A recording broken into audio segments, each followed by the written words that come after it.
Bom, irmãos, na difícil missão, né, de substituir o nosso pastor André, que está no Brasil, estamos aqui, mais uma vez, para trazermos uma mensagem para os irmãos. Eu escolhi para a nossa reflexão de hoje uma parábola de Jesus.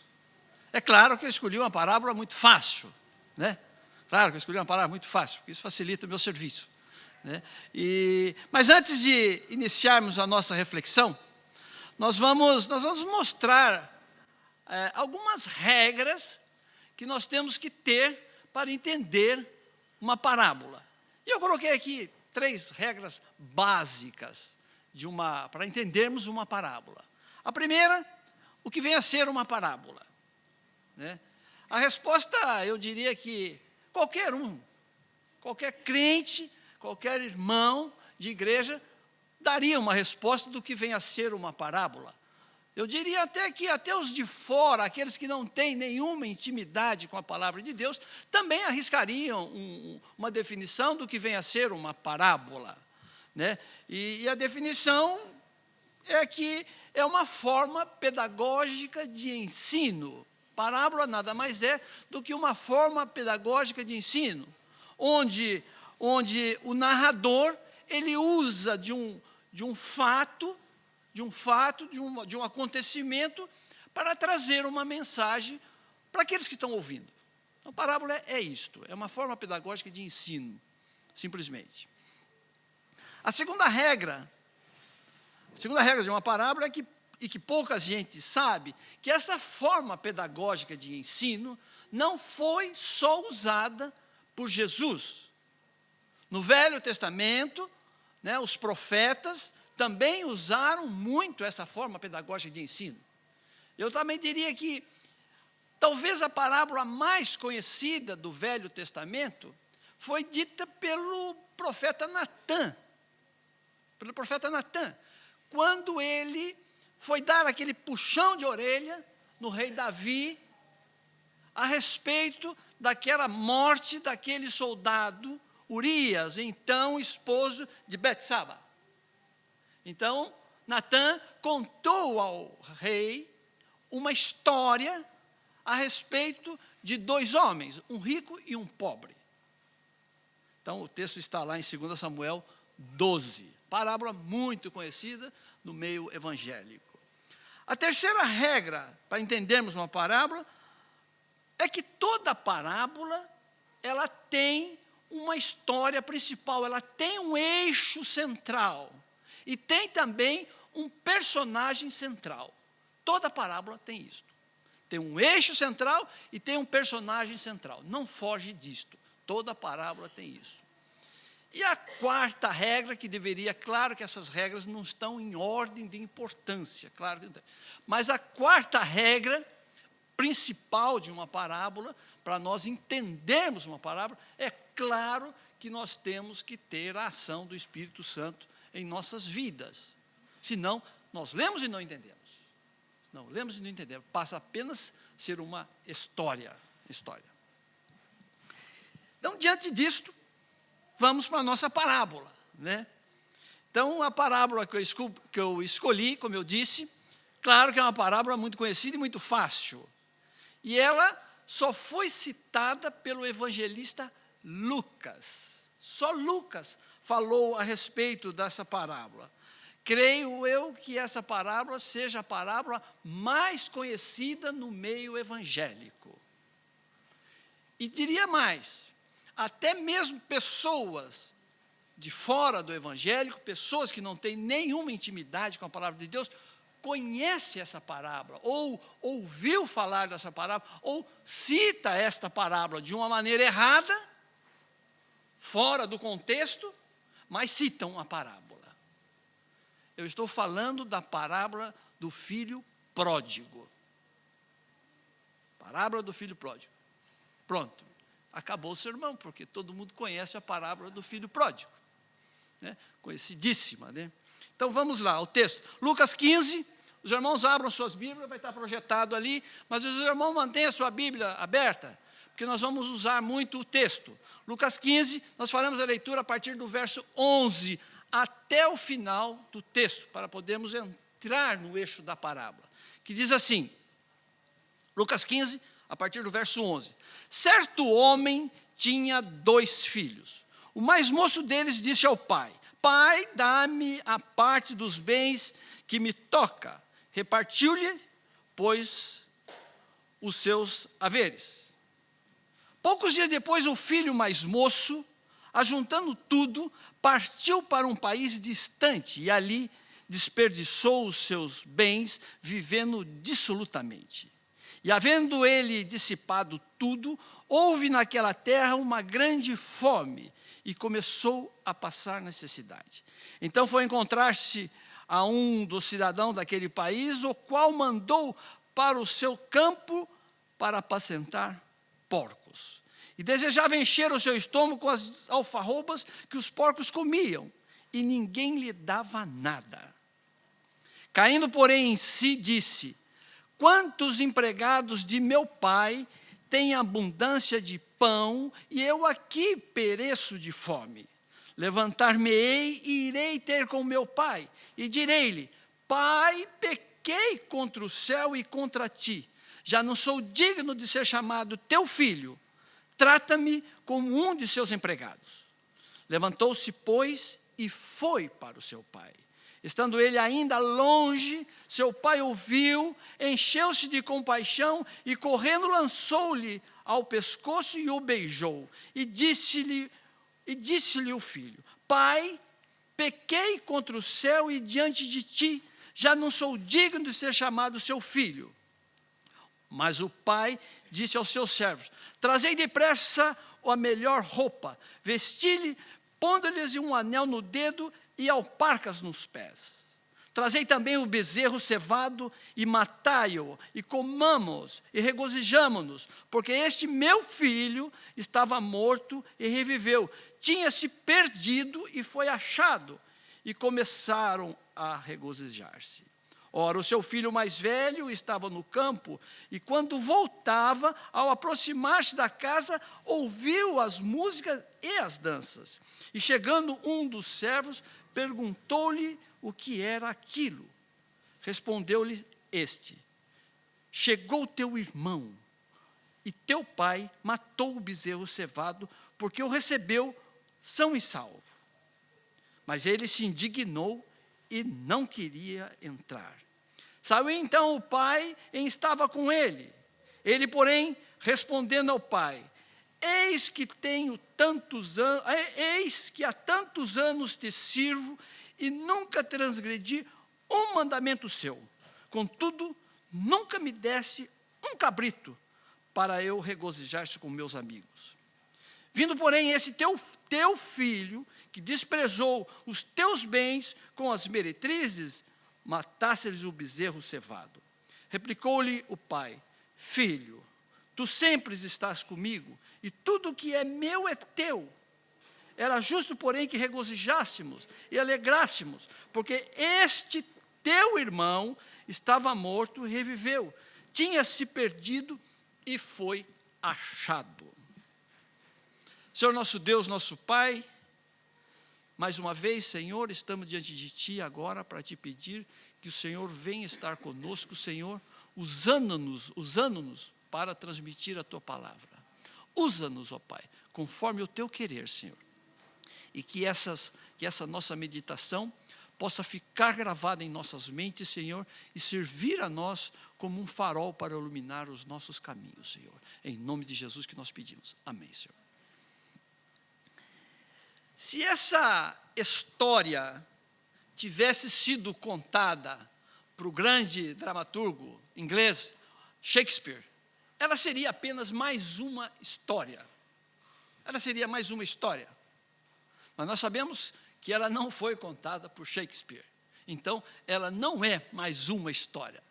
Ela é, sim, uma história que nos traz um grande ensinamento.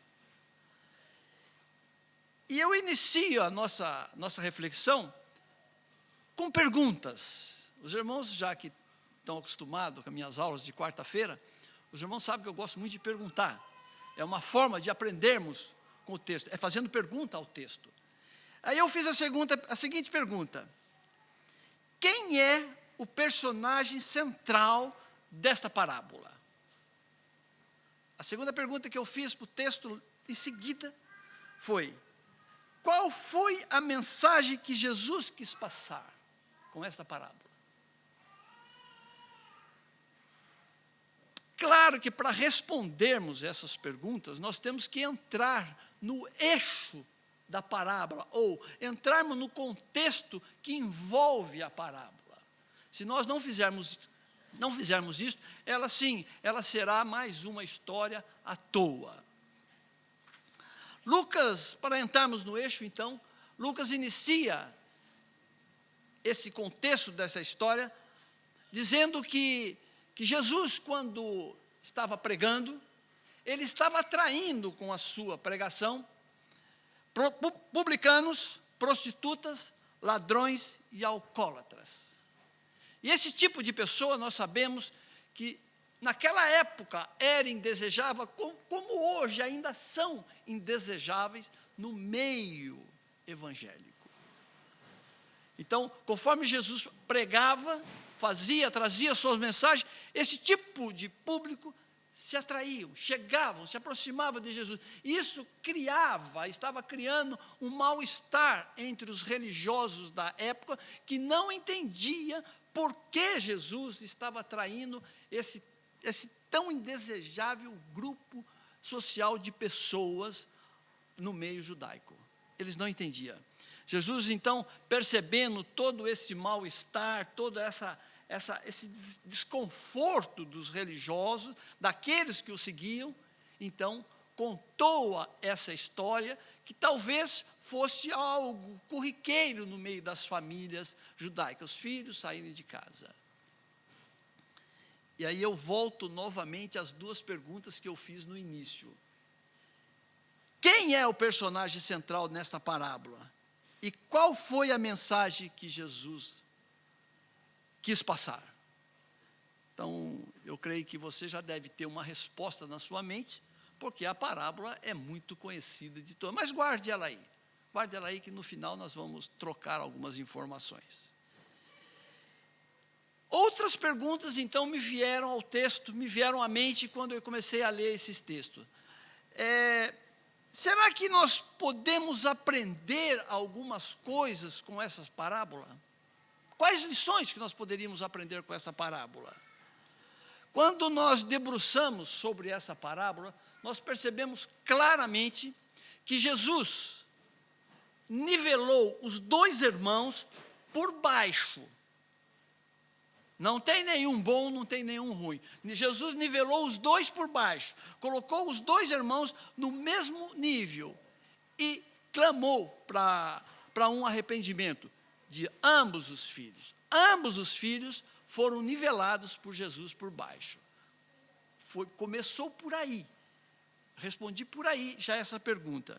E aí me vieram outras perguntas. Me veio então essa pergunta: que lições, então, nós poderíamos aprender com esses dois pecadores, diríamos assim, já que Jesus os nivelou por baixo, que lições nós poderíamos aprender com esses dois pecadores? E a resposta que me veio foram muitas coisas nós podemos aprender com esses dois pecadores da parábola do filho pródigo. Alguém disse que o sábio não só aprende com as suas experiências, mas também aprende com as experiências dos outros. Então, vou repetir. O sábio não só aprende com as suas experiências, mas também aprende com as experiências, com os erros e com os acertos das outras pessoas. E é exatamente isso que nós vamos fazer. Nós vamos aprender com esses dois pecadores. Aprender com os seus erros e aprender também com os seus acertos. Esses dois filhos nos remete, poderíamos dizer também que esses dois filhos nos remete então a dois tipos de pecados que existem dentro das igrejas. Esses 2 filhos representam grupos sociais. Na época, os gentios e os judeus. Mas nós poderíamos dizer que nos dias de hoje, eles representam os crentes. Então, nós temos 2 tipos de crentes dentro da igreja. O crente amoral, na figura desse filho caçula, e o crente moralista, na figura desse filho mais velho. Então, essa parábola nos remete a esses 2 tipos de crente. Um crente moral e um crente moralista. Não estou falando de moral, porque não tem nada a ver. Um crente moral e um crente moralista. E quando nós atentamos à conduta desses filhos, nós vamos perceber algumas características. Primeiro, desse amoral, ou seja, desse filho conduta, desse filho caçula. 3 características me saltaram aos olhos quando eu comecei a ler cuidadosamente esse texto. A primeira característica desse filho caçula era o individualismo. O individualismo. Esse jovem, ele queria ter liberdade. Ele queria ter liberdade. E nessa vontade, nesse sonho, nesse desejo de liberdade, ele não se preocupou absolutamente com as consequências do que viria a acontecer. Ele vai ao pai, solicita sua herança, e o pai lhe dá. E ele pega a herança do pai, não se preocupando absolutamente com as consequências, com os maus que aquele fato, aquela atitude dele iria trazer para a família. Então, a primeira característica desse filho mais novo era o individualismo. Ele não se preocupou com o estrago que a sua conduta teve em relação à sua família. A segunda característica desse jovem sonhador foi o distanciamento. O distanciamento. O texto nos diz que ele pegou a sua herança e partiu para uma terra distante, muito distante. E aí eu fiquei pensando, dando asas à minha imaginação, pensando o que possa ter passado na cabeça desse jovem, que sonhava com essa liberdade. Pensei que passou na mente dele que nessa terra muito distante, talvez os ecos, ou com certeza, os ecos do choro daquele pai, pela saída do filho, ou as lágrimas daquele pai, não o alcançaria, porque ele estaria numa terra muito distante. Também, creio eu, que ele tenha pensado, nessa terra distante, eu poderei ter liberdade.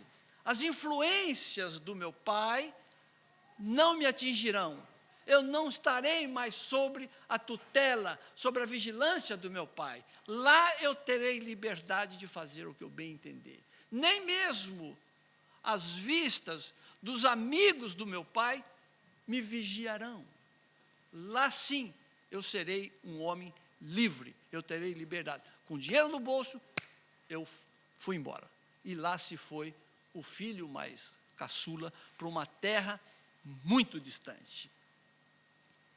A terceira característica desse jovem, para demonstrar o seu estilo de vida que ele levou nessa terra distante, Jesus usou de 2 palavras muito fortes, que eu precisei até ir para o dicionário para mim ter uma certeza do que significava aquela palavra. A gente conhece a palavra por causa do contexto, mas eu fui ao dicionário para saber realmente qual o significado daquelas 2 palavras. Aquele jovem longe do referencial do pai, Jesus então usou dessas 2 palavras muito forte para explicar o porquê, até o porquê do nome da parábola, filho pródigo. A resposta está no verso de número 13, verso 13 e 14, que diz assim: poucos dias depois, o filho mais moço, ajuntando tudo, partiu para um país distante e ali desperdiçou os seus bens, vivendo dissolutamente. essa é a primeira palavra. E havendo ele dissipado, é a segunda palavra, tudo, houve naquela terra uma grande fome e começou a passar necessidade. Eu fui aos dicionários para saber o significado real dessa palavra dissolutamente, ou dissoluta. E os dicionários me informaram que viver dissolutamente significa viver uma vida devassa, sem limites para o prazer. Uma vida devassa, sem limite para o prazer. Esse jovem, nessa terra distante, ele viveu uma vida devassa. O texto nos diz isso, o irmão falou isto lá embaixo. Este teu filho gastou toda a sua herança com meretrizes, isso, aquilo mais. A outra palavra que Jesus usou para mostrar o estilo de vida que aquele jovem levou foi dissipado tudo. Dissipado tudo significa gastar todo o seu dinheiro. Aquele jovem tinha um sonho: descobrir os limites do prazer. Descobrir os limites do prazer. Talvez nas barras do pai, ele não poderia fazer isso, porque o pai não iria permitir ele chegar nessa situação que ele chegou. Então ele foi para essa terra distante, e lá nessa terra distante, diríamos, na expressão inglesa, de pub em pub, de noitadas em noitadas, de farra em prostíbulos, ele dissipou, ele gastou toda a sua herança. Ele foi consumido pelos seus sonhos. Uma outra lição que eu aprendi nesse verso, interessante, que ele tinha um sonho, ele foi consumido pelos seus sonhos. Não foi Deus que puniu aquele jovem. Foi ele que se autopuniu, ele que se consumiu. Deus não pune os seus filhos. O texto foi muito claro, Jesus foi muito claro. Ele consumiu todo o seu dinheiro. Ele por si só se autoconsumiu, se destruiu inteiramente naquela vida devassa que ele estava levando. Quando eu disse que esses dois versos deram o nome à parábola, é justamente porque, e quando eu disse também que muitas pessoas usam essa parábola de uma forma errada, é porque o nome dessa parábola é a parábola do filho pródigo. E pródigo é aquele que gasta todo o seu dinheiro de uma maneira devassa, a ponto de ficar na miséria. Então, pródigo é aquele que gasta todo o seu dinheiro de uma maneira devassa, a ponto de ficar na miséria. Então, pródigo não é aquele que voltou. Como muitas vezes a gente fala, o filho pródigo, eles vão voltar, é filho pródigo. O bom filho sempre volta. Não, pródigo, então é aquele que gasta todo o seu dinheiro, acaba com o seu dinheiro de uma maneira devassa. Foi exatamente isso que aconteceu com esse jovem. Por isso que a parábola chama a parábola do filho gastador, a parábola do filho que gastou o seu dinheiro de uma maneira devassa. É muito comum, irmãos, em nossos dias, pessoas quererem virar a mesa. É muito comum. A pessoa querer virar a mesa, largar tudo e dar um novo rumo na sua vida. Foi exatamente isso que esse jovem quis fazer. Ele virou a mesa da casa e deu um novo rumo da sua vida. A primeira coisa que uma pessoa faz é justamente o que fez aquele jovem. É o distanciamento. Distanciamento do quê? Distanciamento do referencial. Aquele jovem tinha um referencial, que era o pai. O pai não permitia que ele se desviasse dos caminhos corretos. Com esse distanciamento dele, do pai, ele ficou livre. E, claro, ele saiu totalmente, ele perdeu os rumos dos conselhos do pai. E foi fatal para ele, é isso aí. O rompimento também, rompimento familiar, o virar a mesa, né, esse individualismo, ele sempre vem acompanhado, disse um entendido em comportamento humano, que todo individualismo, ele vem acompanhado de um rompimento com a solidariedade. Todo individualismo vem acompanhado com um rompimento com a solidariedade. Aquele jovem rompeu com a família. Ele não se preocupou com o estrago que aquela sua atitude ia fazer na sua família. E ele foi-se embora. Então, o individualismo, ele sempre não vem sozinho, ele sempre vem acompanhado de um rompimento com a solidariedade. Na grande maioria das vezes, esse virar a mesa, esse querer dar um novo rumo na vida, vem por conta de alguma insatisfação. Por alguma insatisfação. Talvez, nesse caso da parábola, fosse os conselhos daquele pai, que não permitia que o filho saísse fora dos trilhos. Mas na nossa vida, muitas vezes, não é assim. Muitas vezes, nós queremos virar a mesa, dar um novo rumo em nossas vidas, porque nós não concordamos com algumas atitudes. Muitas vezes, o problema não está no meio do grupo no qual você vive, mas sim está em nós próprios, está na própria pessoa. Esse virar a mesa, quando o problema é da própria pessoa, não significa que esse ir para uma terra distante vai resolver o seu problema. Não vai. O problema vai continuar. O problema vai continuar e ele vai ter problema. Exatamente como aconteceu com esse filho pródigo. Ele achava que o problema era o pai, mas na realidade não era o bom referencial que ele tinha. O problema era ele. O problema era ele. Ele foi para essa terra distante, é claro, quebrou a cara lá, como nos diz o texto. Então, na maioria das vezes, o virar a mesa, por questão de querer mudar um novo rumo da vida, o problema está em nós, não na situação. Está em nós. Não vai resolver o problema o nós virarmos a mesa. Sim, vamos criar um outro problema mais adiante. O irmão mais velho, o tal moralista. Este era aquele filho, eu diria, que nunca tinha criado um problema para o pai. O texto nos diz isto. Era um filho bom, era um filho trabalhador, era um filho que nunca desobedeceu sequer uma ordem do seu pai. Eu diria até que é um exemplo de filho. Que pai não queria ter um filho desse, obediente, trabalhador, que nunca desobedeceu uma ordem sua? Eu queria ter. Aí, dona Marina, nós, os pais aqui, nós queríamos ter filhos assim, que não nos desobedecem, que seguem à risca as nossas ordens, mesmo que sejam ruins. Esse filho era assim. Mas, infelizmente,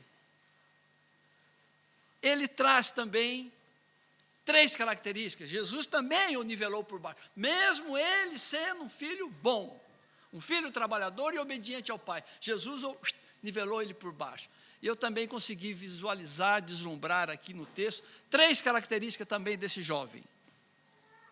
Esse filho, pelo fato de ser o primogênito, ele tinha, por força da lei judaica, direito a 2/3 na herança do pai. Então, isso significa que ele era herdeiro majoritário do pai. E isto era um problema no meio das famílias judaicas. Porque todos os primogênitos, eles, por serem herdeiros majoritários, eles tinham uma certa arrogância. E eles respiravam um ar de superioridade em relação aos outros irmãos. Sempre o primogênito, ele tinha esse ar de superioridade. Ele se sentia mais poderoso e até mesmo no direito de dar algumas ordens aos irmãos mais novos, principalmente ao caçula. Coitado do caçula. Sempre foi pisado. Nós temos vários exemplos bíblicos de caçulas que foram até vendidos como escravo. Então, esse filho mais velho, ele tinha esse ar de superioridade, de arrogância, de perfeccionista. Eu sou o bom, eu sou o trabalhador, eu sou o filho que sustenta essa casa, que ajuda no sustento dessa casa. A segunda característica desse filho mais velho, nos diz o texto no verso 28, de 29 a 32, que este filho trabalhador nunca reivindicou sequer um cabritinho a seu pai para compartilhar com os amigos. Que bonito, que bonito. Eu diria que esse infeliz vivia dentro da sua própria casa a síndrome da falta de liberdade. Ele vivia a síndrome da falta de liberdade dentro da própria casa. E o pior, ele jogou isto na cara do pai. Ele jogou isso na cara do pai. Que o Senhor nunca me deu sequer um cabritinho para mim compartilhar com os meus amigos. E o pai, claro, o pai respondeu carinhosamente com ele: meu filho, tudo que eu tenho é seu. Ele tinha 2/3 na herança do pai. Essa sensação de falta de liberdade dentro da sua própria casa é uma coisa terrível na vida de qualquer pessoa. Eu imagino o grande problema que é na vida das pessoas a falta de liberdade, né? Aqui em Londres, principalmente, nós que vivemos em casas pequenas, né, que às vezes recebemos familiares, pelo menos lá em casa é assim, né? Chegou agora recentemente 2 sobrinhos meus lá do Brasil, e gente boníssima, gente super agradável, amados ao extremo, mas eles nos tiraram uma certa liberdade da casa. Sim, tira. Então nós ficamos dentro da nossa própria casa sem liberdade, sem muita liberdade. Então esse filho mais velho, ele vivia a síndrome da falta de liberdade dentro da sua própria casa. A terceira característica desse filho mais velho também foi um distanciamento. Só que um distanciamento próximo, um distanciamento do pai. O outro filho, caçula, teve um distanciamento da família, foi distante, foi muito longe. Esse não, esse teve um distanciamento muito próximo do pai. Pelo próprio texto que nós acabamos de ler, com essa sensação de falta de liberdade, o distanciamento foi inevitável a esse filho. Claro, o pai, como nos mostra o texto, era um homem bom, tão bom, que deu a herança para o filho mais novo, sem precisar ter dado. Ele não precisava ter dado essa herança para o filho. A herança só tinha direito após a morte. O texto nos diz também mais embaixo, que o filho, quando estava lá no fundo do poço, falou: quantos dos empregados do meu pai têm pão em abundância? Então esse homem, ele não era um homem severo, ele era um pai bom. E esse filho mais velho, ele não tinha essa visão. Ele enxergava o pai como um homem severo, como um homem no qual ele não poderia nem chegar próximo e reivindicar a ele um cabritinho para se fazer um churrasco com os amigos.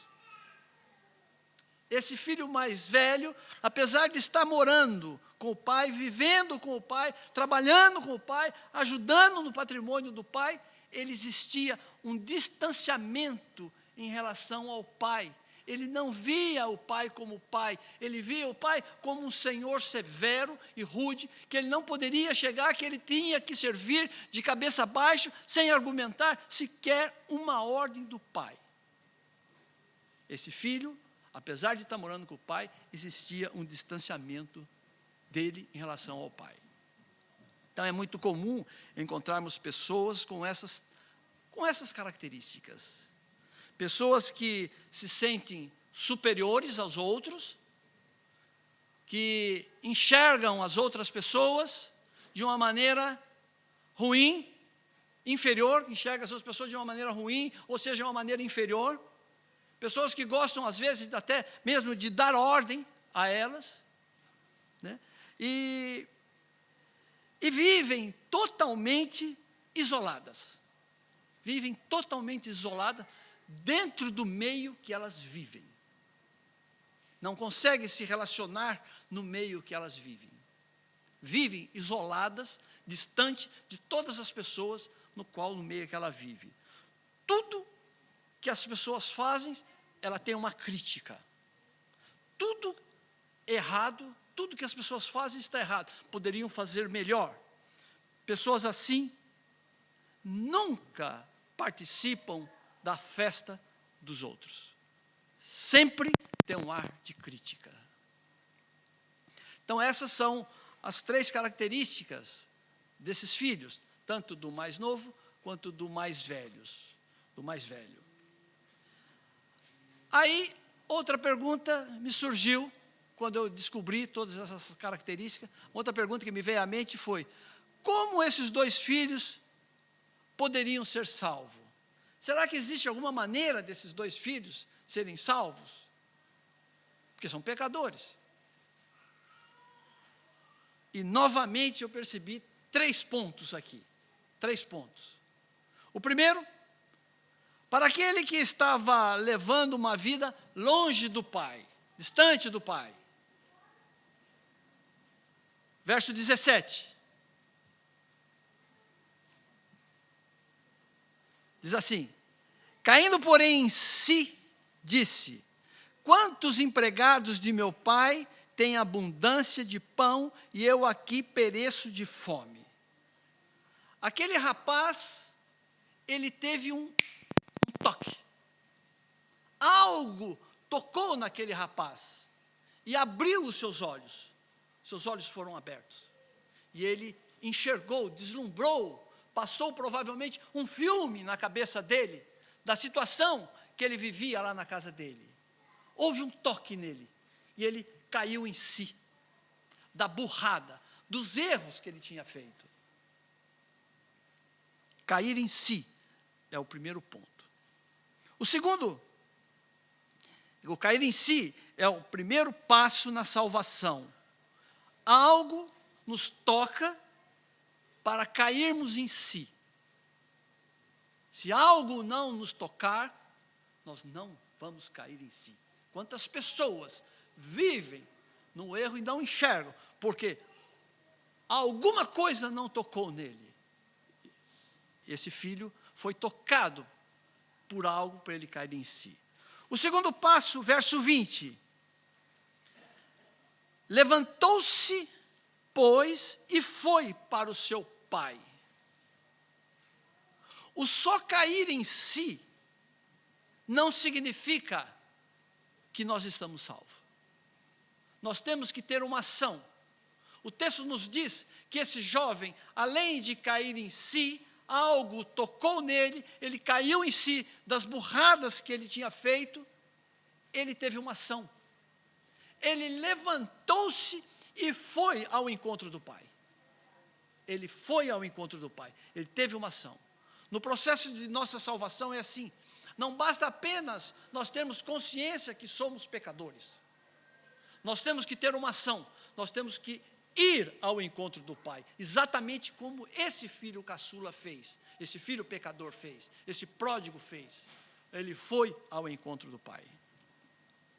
O terceiro passo está no verso 21. Disse-lhe o pai, disse-lhe o filho: Pai, pequei contra o céu e diante de ti, já não sou digno de ser chamado teu filho.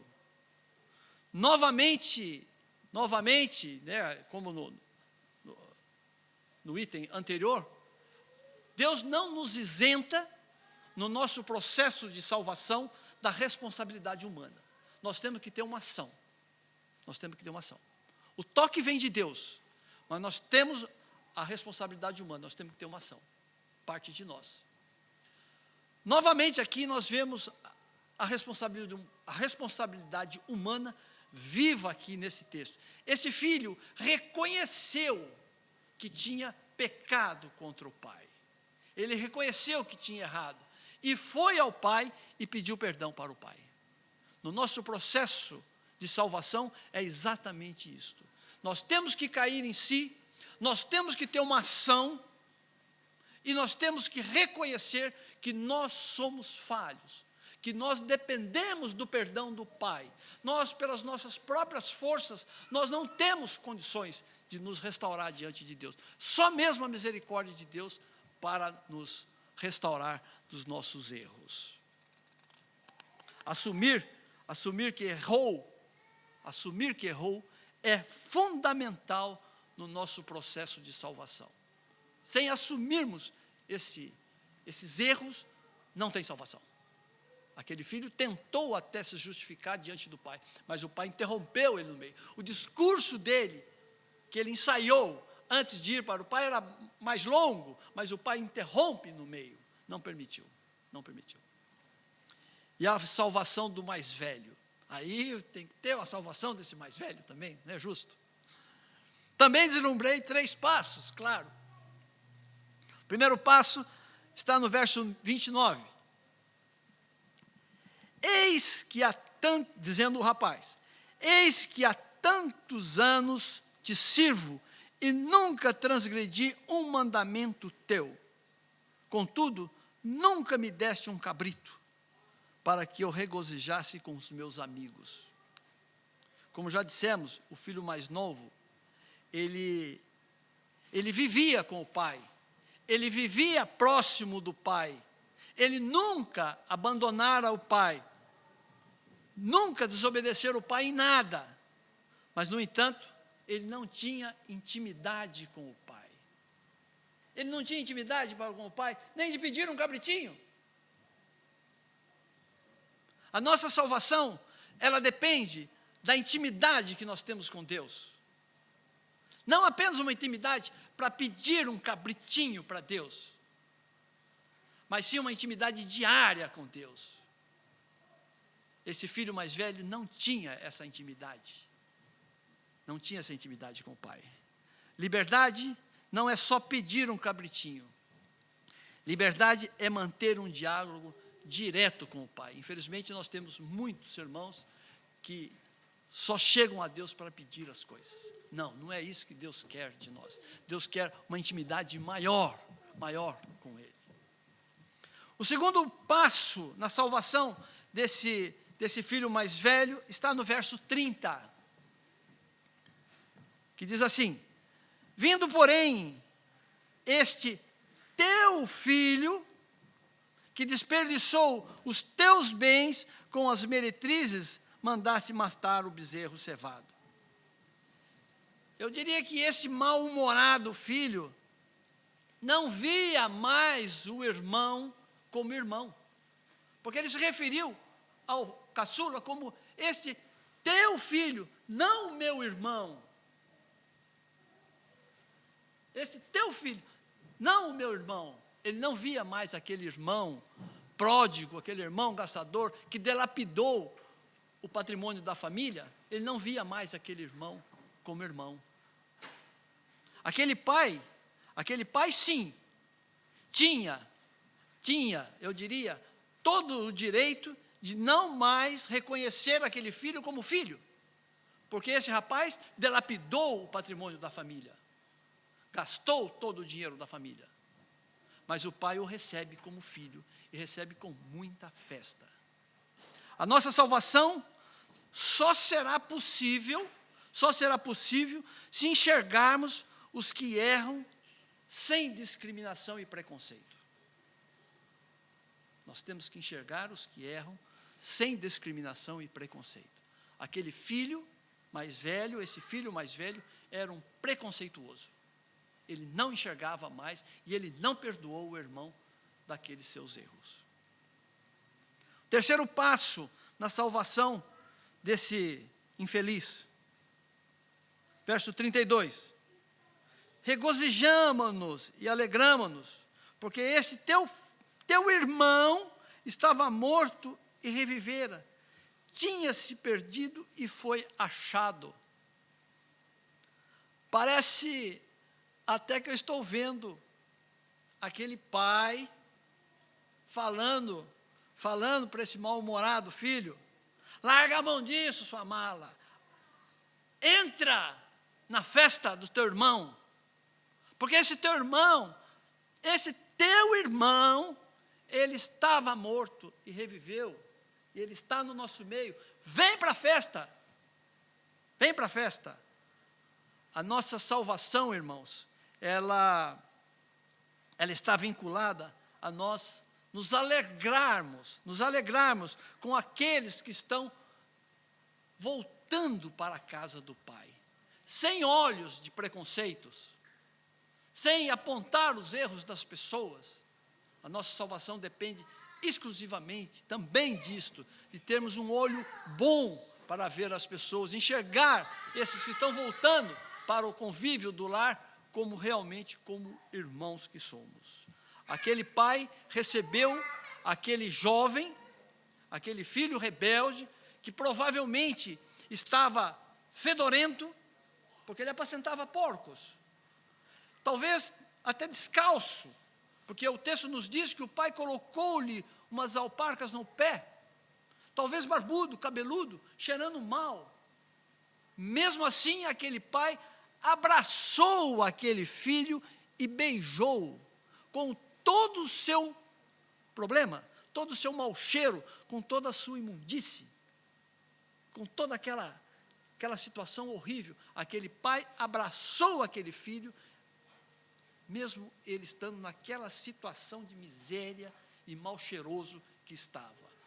A nossa salvação depende disso. Nós temos que receber esses filhos que estão retornando à casa do Pai com alegria, independente da situação que eles estão.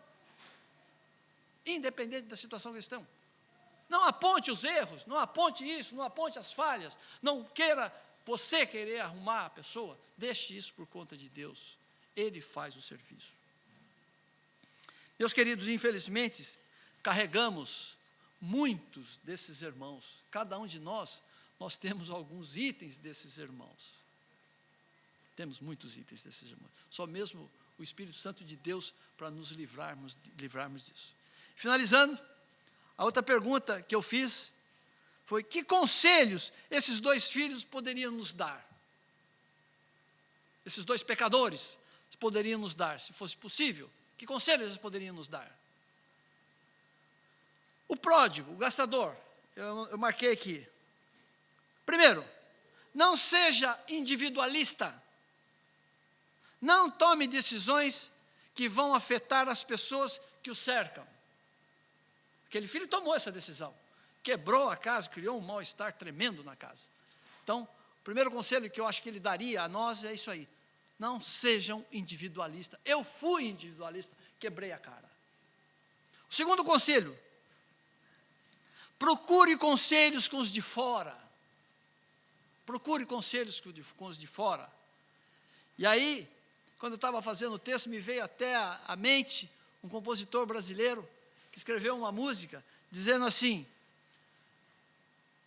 conte ao menos até 3, e se precisar, conte outra vez, antes de tomar uma decisão. Não tome uma decisão precipitada. Converse com as pessoas, converse com os de fora. Conte quantas vezes for necessário antes de tomar uma decisão. Provavelmente a sua decisão vai trazer consequências gravíssimas no meio que você vive. Meça as consequências das suas decisões. O que vai trazer para o meio? Vai ser bom ou não vai ser bom? Meça as consequências. 4, faça a coisa certa, na hora certa. Aquele jovem que saiu de casa, ele não estava preparado para sair de casa naquele momento, mas ele quis sair, quebrou a cara. O pai sabia que ele não estava preparado para aquilo lá. Meça isso. Saiba a hora de tomar uma decisão. Não tome uma decisão precipitada. 5, valorize o meio que você vive. Valorize o meio que você está. O pródigo só valorizou a sua casa depois que quebrou a cara, depois que saiu e quebrou a cara. Aí ele lembrou da bondade do pai, lembrou dos conselhos do pai, lembrou até dos empregados daquele pai. Valorize o que você tem. E sexto, se você quebrar a cara numa dessas viradas de mesa, não hesite em voltar. Volte para sua casa. Volte para sua casa, que com toda certeza a sua família irá te receber bem. Os conselhos do mais velho. Primeiro, não se sinta superior aos outros. Lembre, todos nós temos alguma virtude. Não se sinta superior aos outros. Todos nós temos uma virtude. 2, saiba perdoar os erros dos outros. Não alimente vinganças. Aquele jovem não perdoou o irmão. Não perdoou o irmão. Ele mantinha ali um rancor a respeito daquele irmão, a ponto dele nem mais considerar aquele irmão como irmão. 3, não permita que a festa de alguém, a alegria dos outros te incomode. Aquele jovem se incomodou com a festa do irmão, se incomodou porque aquele pai estava fazendo uma festa para aquele filho. Não se incomode com as festas dos outros, alegre-se juntamente com quem se alegre. E 4, não se sinta empregado dentro da sua própria casa. Tenha liberdade com o pai. Aquele jovem não tinha liberdade, ele não se sentia livre dentro da sua própria casa. Se ele pudesse, ele diria isso para nós. Tenha intimidade com seu pai, tenha intimidade com todas as pessoas no qual você vive, no meio que você vive. Seja solidário, compartilhe das festas, não seja arrogante, não seja prepotente. Abra o braço, receba todo mundo bem, não faça como eu fiz, que eu me dei mal. E, finalizando, eu diria para os irmãos o seguinte, a respeito do personagem central dessa parábola, do filho pródigo, é claro que não é o filho pródigo. Claro que não é o filho pródigo. O personagem central dessa parábola é o pai. É o pai. Que mesmo sendo extremamente prejudicado, perdoou aquele filho. E eu tive o capricho de contar quantas vezes o nome desse pai foi citado nesse texto. 13 vezes, diretamente. Diretamente, Jesus citou 13 vezes o nome desse pai, e 2 vezes de uma maneira indireta. Então, foram na totalidade 15 vezes. Então, o personagem central dessa parábola é o pai. O pai que perdoa os filhos que voltam ao lar. A mensagem que Jesus quis passar com essa parábola aos religiosos da época foi: regozijem-se, alegre-se quando um pecador volta para casa. Não se sintam incomodados com aqueles mal cheirosos que adentram na casa do pai, com esses mal vestidos. Não se incomode com isto, alegre-se juntamente com esses. Essa foi a mensagem que Jesus quis nos passar.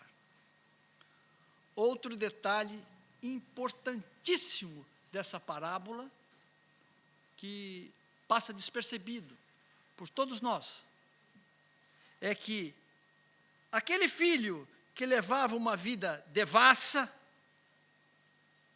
um filho rebelde, que dilapidou o patrimônio do pai, este participou da festa do pai. Este entrou na festa do pai. E aquele filho que viveu a vida ao lado do pai, trabalhou com o pai, estava diariamente com o pai, vivia junto com o pai, um filho trabalhador. A parábola termina não dizendo se ele entrou na festa do pai. Então pense nisto. Muitas vezes Nós estamos dentro da igreja, mas nós não temos intimidade com Deus.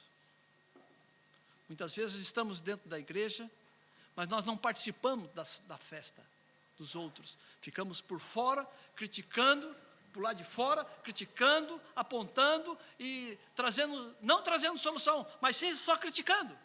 E não traz a solução para o problema. Pessoas assim não participam da festa do Pai. Elas estão próximas do Pai, mas na realidade estão distante do Pai.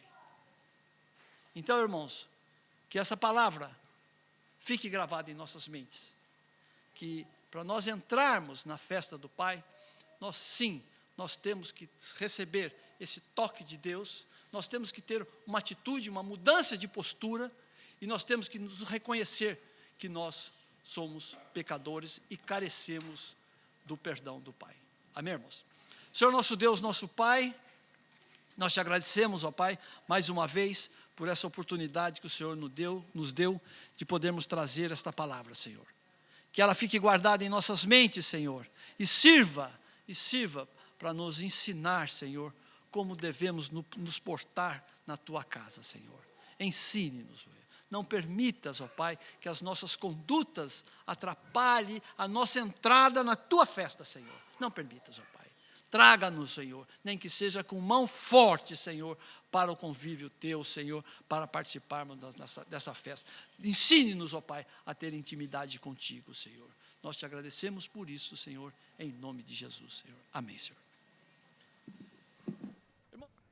Muito obrigado por assistir a mensagem. Clique agora em inscreva-se para se cadastrar no canal e ser avisado de todas as novidades. Se você quiser ajudar na divulgação, clique em gostei e adicione o vídeo nos favoritos. Não se esqueça também de conferir as mensagens anteriores. Obrigado e até a próxima.